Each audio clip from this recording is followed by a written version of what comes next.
starting at a certain point in time weekly briefings as it relates to public safety here in our state's capital city. Before we go into the many tenets today as it relates to the public health emergency, the reason, the rationale, why, we first want to take time to share our appreciation for the men and women of the Little Rock Police Department who are waking up each and every day to protect and serve the state's capital city. They are to be commended. We're grateful for them, and they continue to lead and serve and protect well with a close to 80% capture rate. And so when we talk about this public health emergency, I also want to take time to recognize that we have before us today our city's police chief, Keith Humphrey. We also have the director of Office of Neighborhood Safety, and Mr. Michael Sanders, who reports to Ms. Dana Doucette, who is the leader of the community programs, who plays a vital role in what we'll be discussing today. And so as we really go into the nuts and bolts about the even additional work that we're doing to ensure that we have an even safer city, we'll talk through additional measures that have been taken, the reason why, as we continue to move forward. But what I do want to talk about is understanding being a son of Little Rock and really knowing our city's history, and particularly as it relates to crime. Having been a son of Little Rock and growing up, oftentimes many people are saying that we're getting close to the Bangin and Little Rock days. As someone who was a child during the Bangin and Little Rock days, someone who has many family members and friends who were greatly impacted by that time, I can tell you we are nowhere close to it whatsoever. But we also understand, me personally, as someone who has many family members and friends that were impacted during that time of gang activity. I'm not a unique person. I'm not special. I was a blessing away from being dead and in jail like many other people, but for a praying mother, a praying family, but for education and sports and arts and wraparound services, I stand before you here today.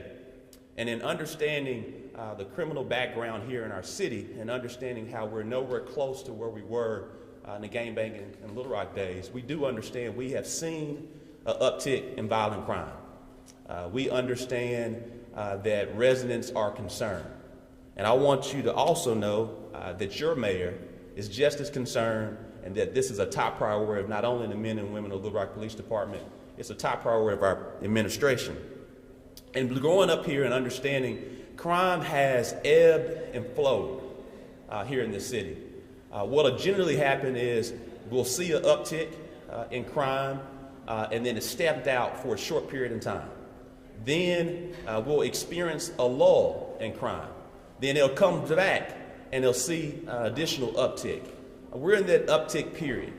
And guess what? It is not acceptable at any point in time to see an uptick in violent crime. It's not acceptable at any point in time to see not only violent crime, but just traditional crime in general.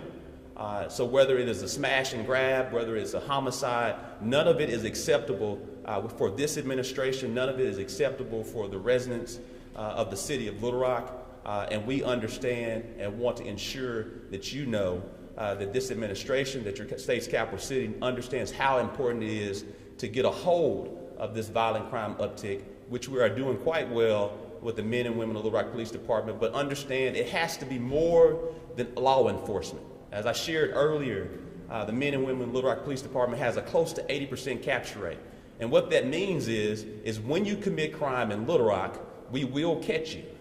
What that means is that not only will we catch you, we'll prosecute you to the fullest extent of our ability as we work with our local, state, and federal prosecutors. We are already and have been working with the members of the federal resource team, whether it's the ATF, whether it's DEA, FBI, and if many will recall, back in the summer of 2021, we announced Operation Ceasefire. And Operation Ceasefire got close to 100 of our most violent criminals off of the streets here in the city of Little Rock.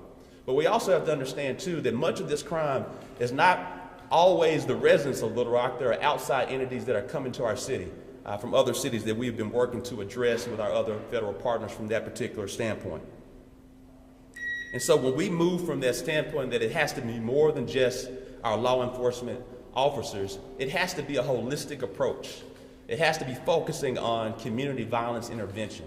It has to focus on prevention and intervention treatment, because we understand that we have to focus on both the short term as well as the long term to truly address systemic root causes. We have to invest in the people of Little Rock. We most importantly have to invest in the youth and the young adults. When we see the 64 homicides that were experienced in 2021, your mayor gets a phone call each time there's a homicide. And a piece of me diminishes each time, because we're praying with the mother, we're praying with the father, we're praying with the grandmother and aunt and uncle, and they're tired of it. And quite frankly, I get tired of making the phone calls too, but we want to make sure that we're always there for the residents. And so we're figuring out ways to reduce the number of phone calls we have to make to a mother, a father, a sister, and a brother. We were just at a prayer vigil, and as I shared at that prayer vigil, faith without works is dead, and we have more work to do. We're going to keep praying, but we got to keep focusing on proactive policing, but also prevention, intervention, and treatment work. And the reason why is because we want to ensure that we save a generation of young people. Again, 64 homicides. The majority of those homicides were between the ages of 11 to 24 in 2021. Same thing in 2020 when we had 55 homicides. Between the ages of 11 and 24. That tells us that we have to get it right when it comes to prevention, intervention, and treatment and addressing root causes. That was the reason. That was the reason why for the public health emergency. We understood that we had a violent weekend, that late January weekend. Something that we don't normally see. We've already shared that we've been working with our federal partners. We've been taking violent criminals off, but we also understand that we have a root cause issue in our city. And that's the reason why we went forward with the public health emergency as we move forward. What I now want to take this time is not only focus on the public health emergency. We've been doing a number of different things as it relates to our juveniles, understanding that we will be addressing juvenile loitering within businesses, because what we're seeing is an uptick of juveniles out at different businesses, and what happens is they're gathered there, and then once they leave there, something may happen on social media, and then the next resort is to picking up an AK-15, literally. We have teenagers who have access to AK-15, teenagers who don't understand conflict resolution, teenagers who have fallen to a lack of resources, whether it's education or wraparound resources, and we have to address those root causes to prevent that teenager from accessing an AK-15. I want that to sit with you for a minute. We have teenagers who have access to military weapons. Teenagers who are not adults, teenagers who do not see past the age of 25 because for whatever reason they've lost hope.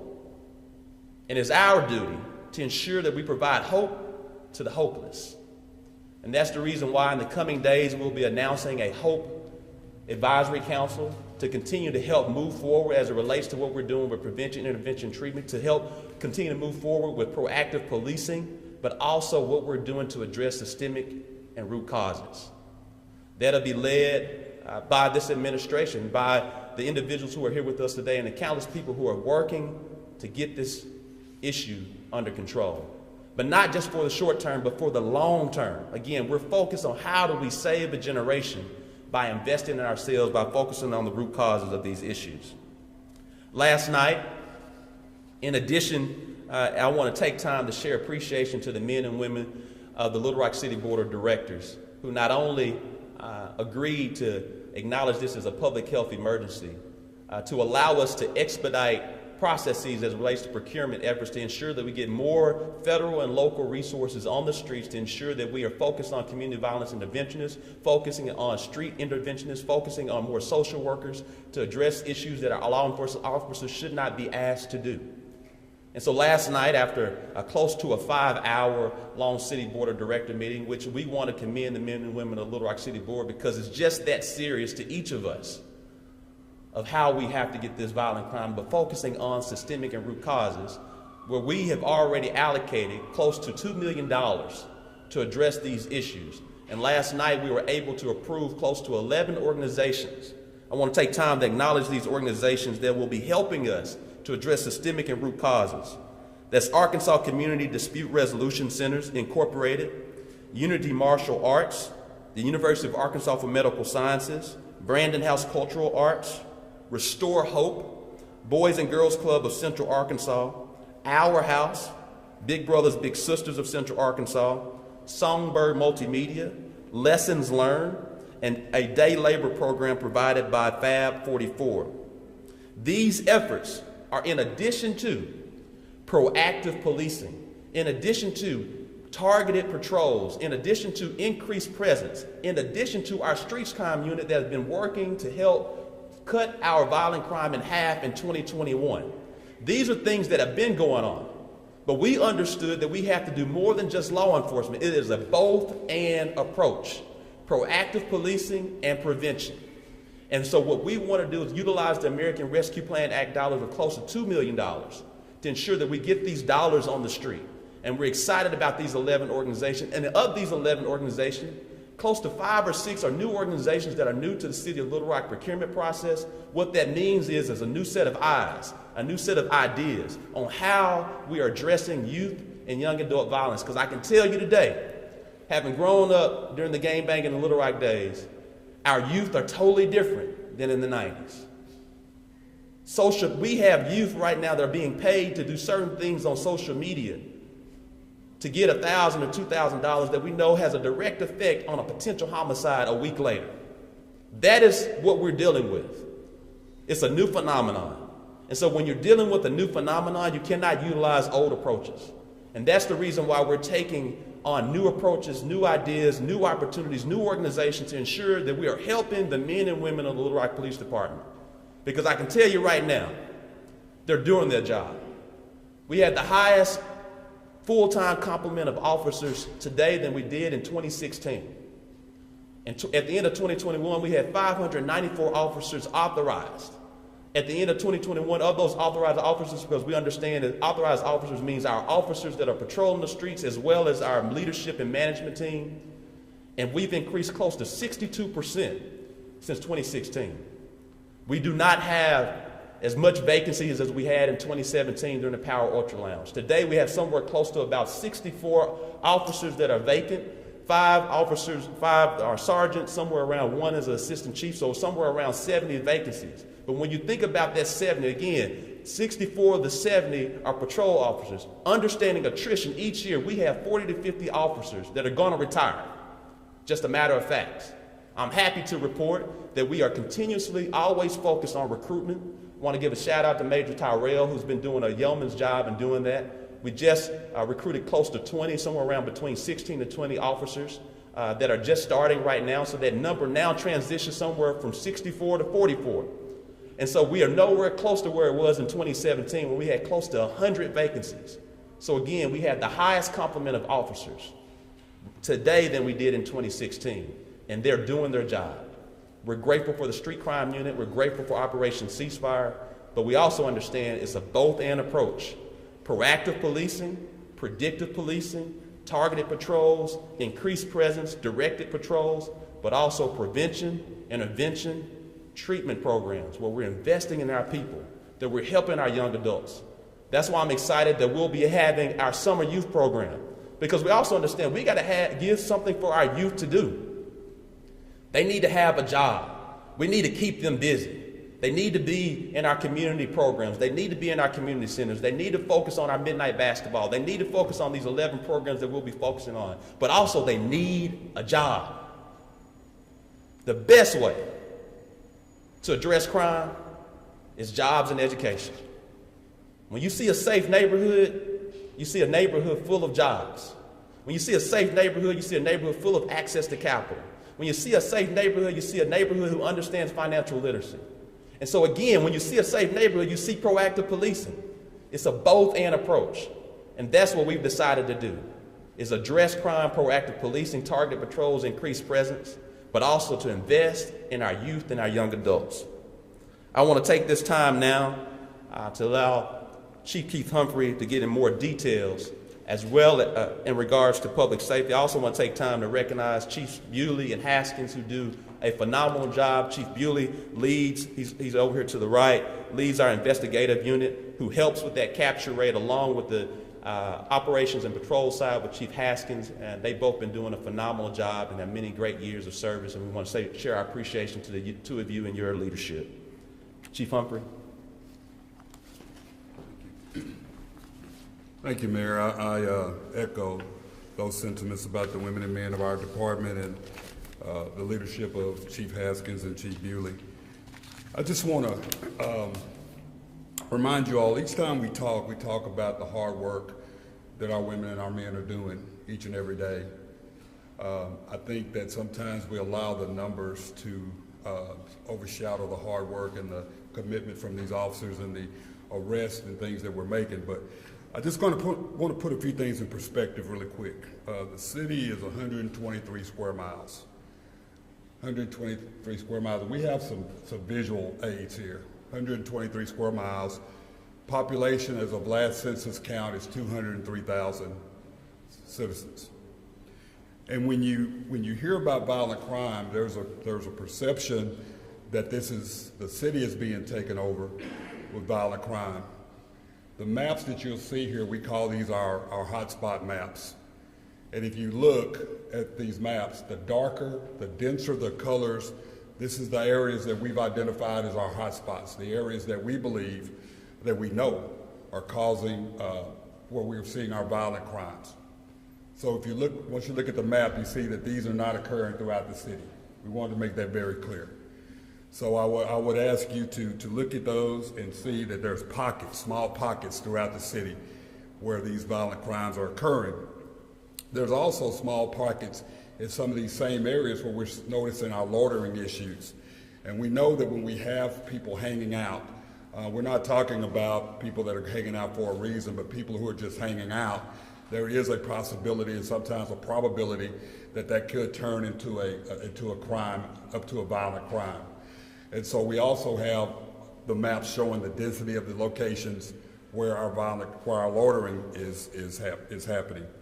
So I just want to, I want to share with you all how a day in the life of the Little Rock Police Department and how we determine how do we deploy short-term, long-term, what's helping, what's not helping, what other resources we may need, and that includes community partners, that includes our federal partners, that includes various departments within the city, various departments within the county, various departments within the state.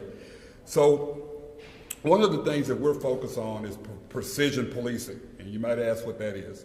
Well, that is when police and community members are laser focused on problems. They're working together to address problems.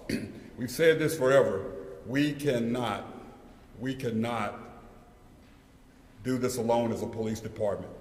The thing that's really unique is I want to thank the mayor and the board of directors by realizing that this is a public health issue and the resources that are needed are additional to law enforcement.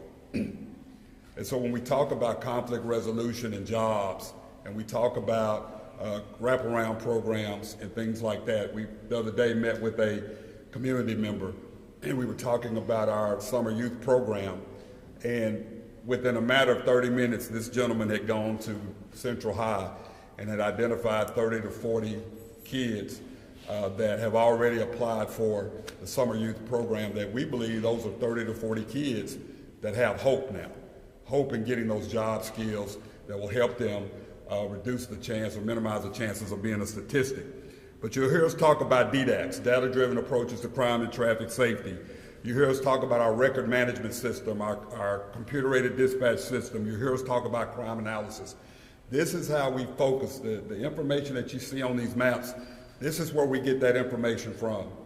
Data-driven approaches. We're a very technologically sound and data-driven police department. That's how you determine where the resources are. We realize that different crimes are happening in different parts of the city. No one crime is happening in one part of the city. It's various, and various reasons cause this. What you're seeing now is a 180-day window. So we're looking at 180 days of these maps when it comes to the violent crime and the loitering issues. Various things contribute to various crimes. I'll say that again, various things contribute to various crimes. There's no one ingredient to a crime.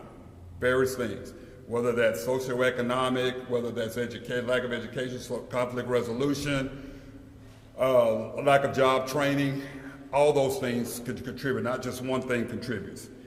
And the majority of our violent crimes, and I'll say this again, the majority of our violent crimes that we've seen this year, our homicides, have been known acquaintances. We continue to see that, and it goes back to a lack of conflict resolution. So what we're seeing internally and also externally, we see more collaboration in our efforts with our state, local, federal partners. We have officers assigned to task forces. What we're seeing more officers based on the leadership of Chief Haskins and Chief Bewley and our majors. The discussions are being had in briefings before the officers go on the streets. They're happening in all briefings.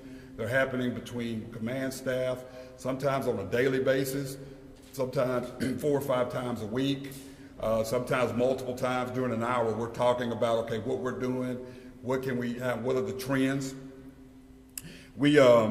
Supervisors are expecting more from their officers. I'm expecting more, the citizens are expecting more from me, I'm expecting more from our officers, supervisors are expecting more from their staff, and we're getting those results. Since October the 21st, you all know we introduced our online reporting system, and to date, that has netted 1,400 reports. 1,400 reports have been taken on our online reporting system, which allows 1,100 hours of staffing hours that was shifted toward other activities, mainly patrol. Our commanders have been more flexible in utilizing overtime and other resources to address these pockets that we're talking about. They've been empowered to do that, and they're doing a really good job of doing that. We've talked about our mutual aid components. We could not do this if it was not for mutual aid efforts and our partners in state, federal, county agencies. I just want to kind of talk about some things really quick that we've done when we talk about mutual aid and the hard work of our street crimes unit, our intel units, our property crime detectives, everybody. It's an all-inclusive. Our statistics, our DDATs, and our collaboration with our community partners have led to 3 major details in our city. One was Spanish John's apartment, one was Oxford Arms apartment, and one has been Community Market. With the help of our community and our intel, and we have been able to address those issues. We hope that these are long-term solutions, but we're continually monitoring those.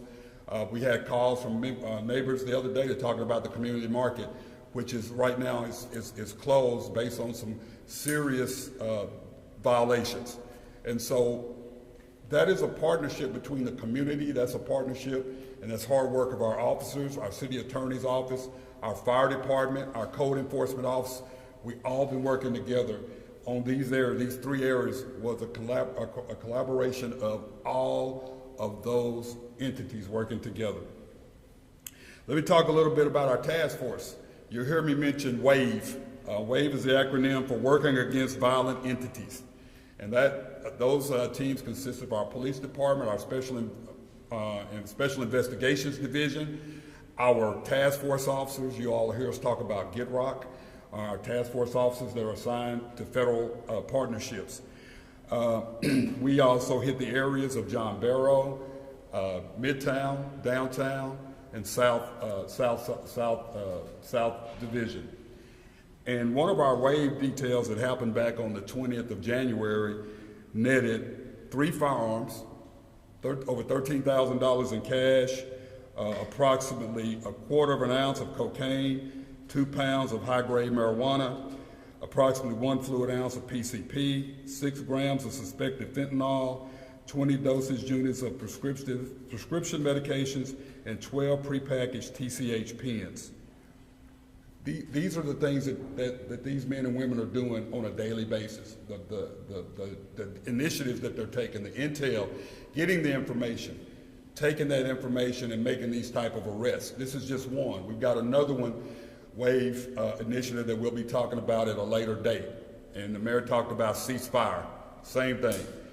Continue efforts that a lot of times our community doesn't know about, but it's up to us to provide that information to assure that we are working extremely hard. To date, we've taken 80 guns, firearms off the street, 80 firearms. We're nearly 60 arrests related to those firearms. So it's illegal guns, and individuals have been in possession of those illegal guns. Of the 2022, our 10 homicides, we've made arrests in 60% of those homicides, and we're continuing to address those and continuing to gather information from the community regarding the whereabouts of these individuals or any information they may have related to these tragedies. Also, I want to kind of touch on just about our community efforts. We have participated and we have a lot of community programs planned for the upcoming months.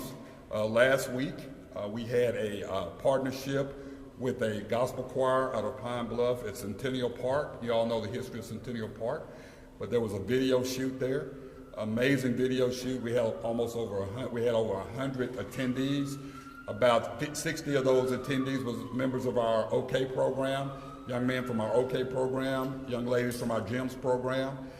They also participated in that, and it was basically to show a community effort, to show that we can all come together. And I really like the fact that these were our youth. Our youth were involved, and people are going to be able to see a positive side of our youth and not necessarily what we're saying here about the respective ages of these individuals that are committing some of our violent crimes. We cannot put these good kids in that same category, but at the same time, we can't give up on our youth. This week, we have a courageous conversations with the police. We are going to, staff and I are going to sit down and listen to the concerns of our citizens. Sometimes we just need to listen and hear what they say. Instead of always trying to say what we're doing, let's listen to what they will be able to provide us some things that might assist us in our efforts. Pastries with a Cop. We're going to sit down and have conversations. You've heard of Coffee with a Cop. We're putting a different spin on it. Pastries with a Cop. So that's upcoming. Youth Cleanup with the Police is upcoming event. Our Explorer program, which is an amazing program that we believe will help us in our recruiting efforts, it's up and running. We have several young men and women that are participating in that program. We're excited about that. Our cadet program is continually growing. The cadet program is responsible for what we've seen in our telephone reporting unit to take those reports, and those individuals go on to become police officers, go to police academy. Class 100 has started, our centennial class. For the first time in the history of this organization, we have more females in a police academy class than we've ever had in the history. So we're looking at well over 51% of this academy class as female. That's because of the efforts of our female supervisors, Chief Haskins, Sergeant DeWanna Phillips, and others took it upon themselves to do a historical Photoshop in front of Central High School, showing the women of this police department and the dynamic impact that they make to the department and to this community. And also, we're hiring for Class 101. That class will start in August. You all know the $10,000 signing bonus is being offered. And also another program that we're doing is Operation Watchful Eye. Operation Watchful Eye. And we're identifying kids through social media, those individuals that may not have an understanding of what's happening when they pose with weapons or when they pose with money or they say certain things. So these are things that we're doing. Also, there's been a recent announcement of 2 part-time social workers that will be working with the police department. As you all know, we have a full-time social worker. That program is paying dividends. We believe now with the addition of 2 part-time supervisors, part-time social workers, which we would not be able to do if it was not for the $1.5 million crime reduction funds that have been set aside by the board of directors. And also, we hope in the next week or so we'll be able to identify not identified, but to be able to post 2 openings, part-time openings for community youth violent crime prevention advocates who will work closely with our school resource officers, our GEMS program, and also our OK program. So I just wanted to tell you, we got a lot of things going on toward the reduction of violent crime, both reactively and proactively. And I want you all to remember that term I use, precision policing. It's a collaboration, focused collaboration between police and the community. And that is what it's going to take in order for us to continue to have see these numbers of violent crimes reduce. Thank you. Before I give some final comments and then we'll take questions again, this is an effort that we committed that we'll be giving weekly briefings to make sure the public is aware, because many times the public may not be aware of everything that's going on around them as we're working to protect and serve each resident here in the city of Little Rock.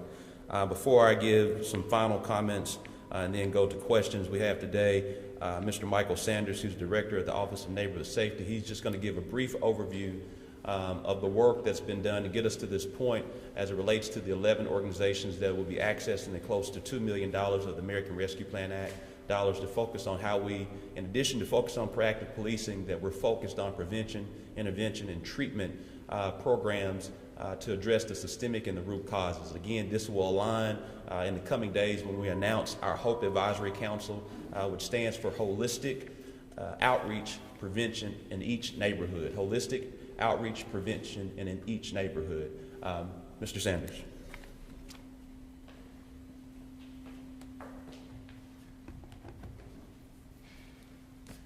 Thank you, Mayor.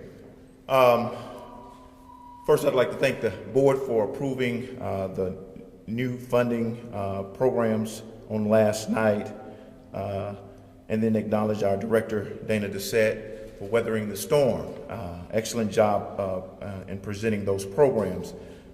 Like the mayor said, we approached a different paradigm in the way that we provided funding to some agencies. We saw the need to strategically target some funding categories. And so in that, we had a bid that went out for agencies to submit proposals on how they can curtail the violence. And so in that, I believe we received approximately 20 plus applications, and of that, about 10 of those applications were awarded. The process happens on the bid, it goes open, vendors submit applications, and then we have a 5-person panel to review those applications and score them, with the threshold being a 60% moves you to the next stage, and then in this instance we took the top 2 programs who scored the highest in each category. Those categories being conflict resolution and anger management, hospital-based intervention, life skills and workforce readiness, mental health and wellness, prevention of criminal activity through violence intervention. What this does is the city, the Department of Community Programs, Office of Neighborhood Safety, we have a number of touch points where we come in contact with individuals and residents who need services. They're in need of resources. And so with that, as you can imagine, we see a lot of individuals in need of services. And so this creates opportunities for us to now refer those individuals to the needed services. Oftentimes we come in contact with them, we get them ready, all dressed up with no place to go. And so this gives us an opportunity to have some experts in the field and to collaborate with businesses who are already doing the work, and now we can actually refer those individuals to those much needed services. Now also we realize that there are agencies who did not make the grade or score high enough, and so we see this as an opportunity now to reach out to those agencies and provide them with some technical assistance.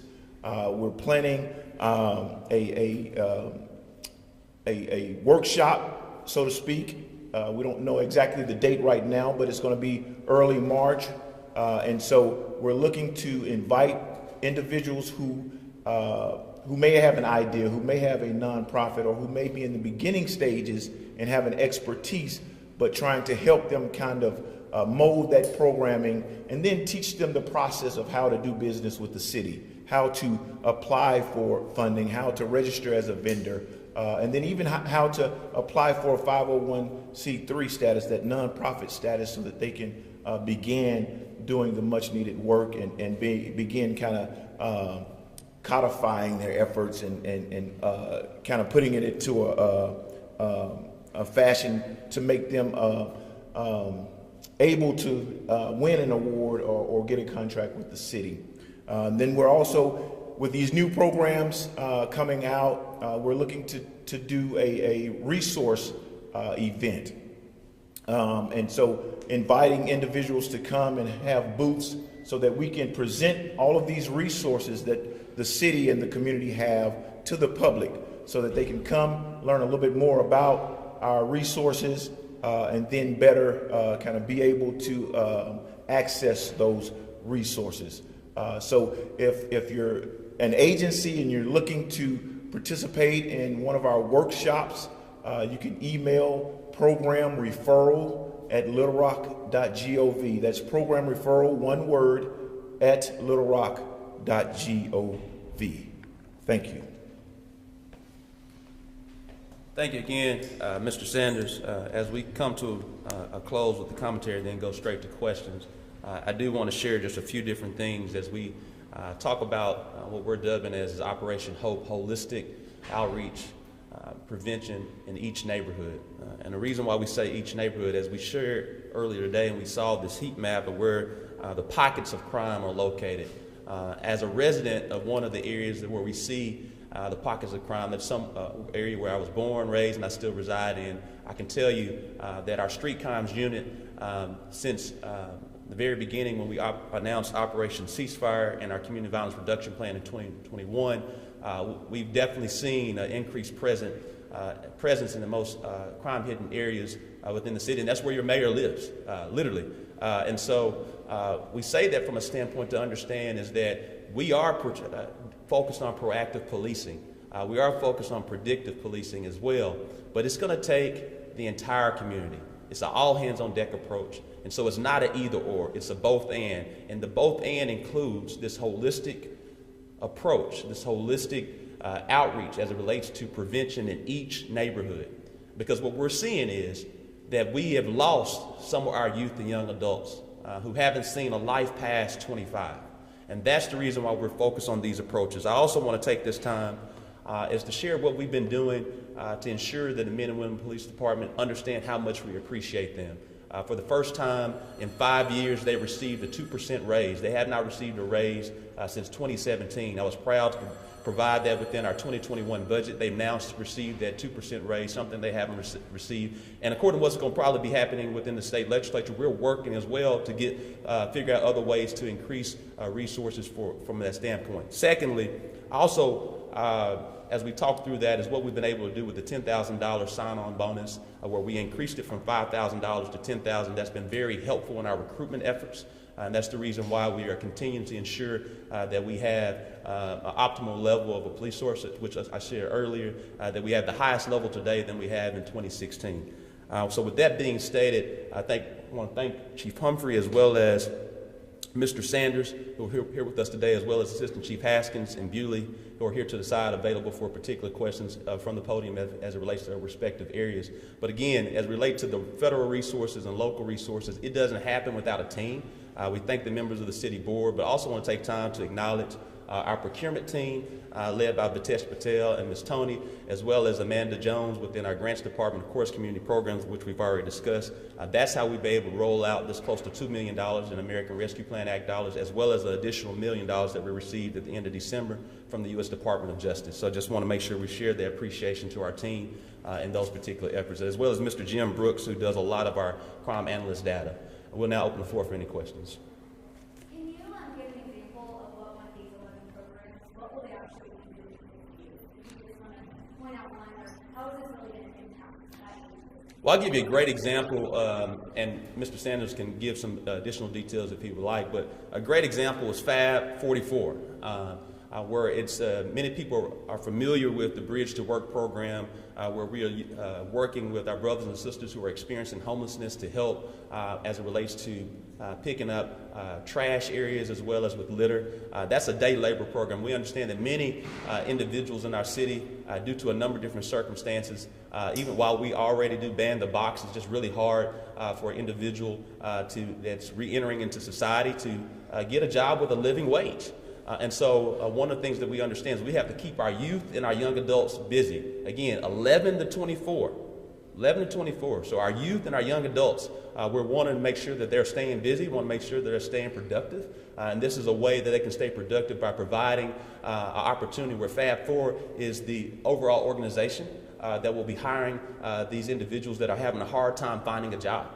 And helps them the opportunity to also one day become entrepreneurs, because it's sometimes hard to get a 9-to-5 with certain individuals who have a certain particular record and want to still have a living wage. And so we want to thank Fab 44. So that's a great example from a day laborer standpoint.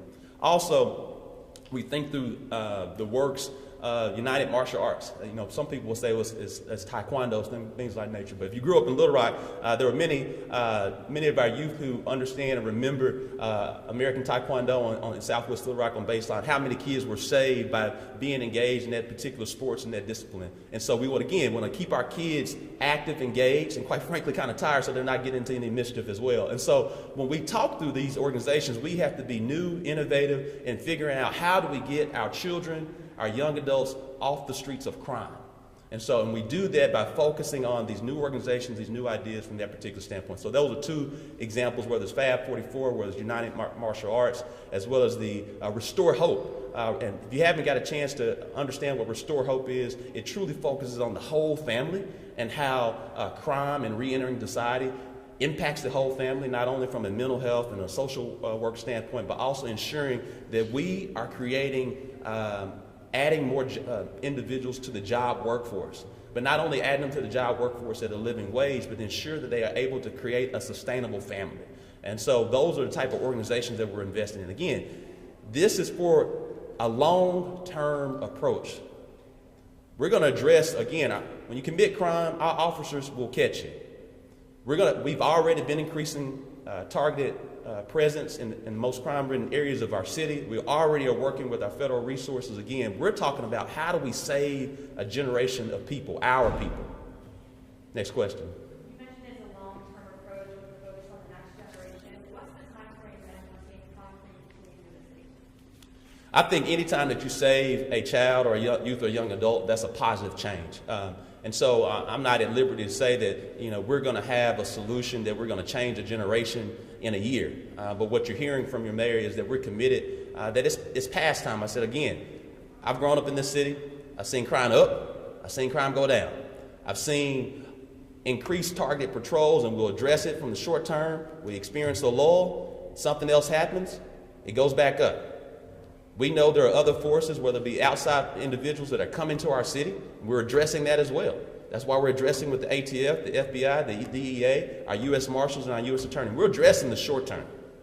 And that's the reason why we're taking the guns off our street. But again, the gun is just a tool. The gun is just a tool. We have to address our people to ensure that we are focused on prevention, intervention, and treatment, that we address the systemic and the root causes.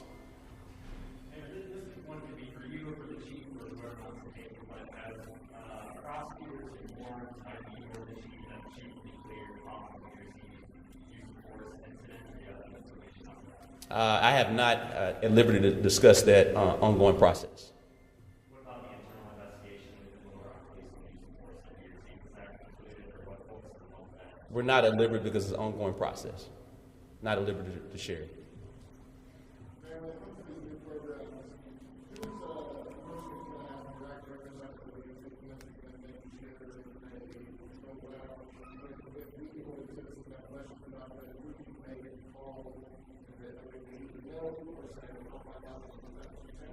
Sure. The question was for the audience or those watching online, who has direct oversight? Ultimately, the buck stops with your mayor, number one. However, we have a leadership chain. Clearly, these dollars don't happen without the members of City of Little Rock Board of Directors as well. There are many different oversights, and so we want to acknowledge that. As it relates to the day-to-day is led by the direction of Ms. Dana Doucette. Mr. Sanders reports directly to Ms. Dana Doucette. He is focused on that day-to-day. We also have, so I would say it's both city leadership as well as community leadership. And so from the community leadership standpoint, that's the reason why we have a City's Children, Youth, and Families Commission that will be monitoring the progress as well as within community programs. And again, our city's attorney's office, because these individuals, these organizations are tied to contracts, and if they do not fulfill their responsibility within the contract, we can cease those contracts. For the chief, is there a plan to add more detectives to the homicide unit on the police? There's always something we're always looking at. We're always looking at ways to be more efficient. You know, we expect our staffing study to be coming out here pretty soon, and that's going to be able to tell us some things on what we can civilianize, where we need more bodies, and I mean more staffing. So I think that's going to help us too. But we're always looking at ways to be more proficient and efficient in how we do our job. Next question.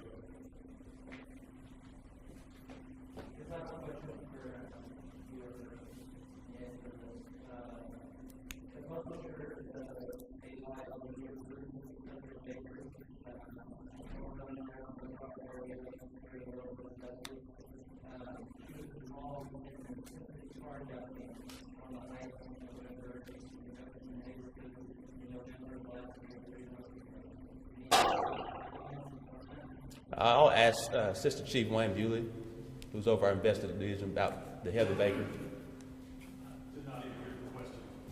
Yeah. As you're aware, our publisher AY Media Group was involved in carjacking on the Heights. The neighborhoods in October last year, 3 months ago. Any updates or comments? The only thing that I can say is that our investigative unit has put a lot of work and effort in that investigation, as you would expect. We've been in continuous communications with those that were involved, and the investigation is still very much active and ongoing. And that's about the best that I can tell you at this point. One last question.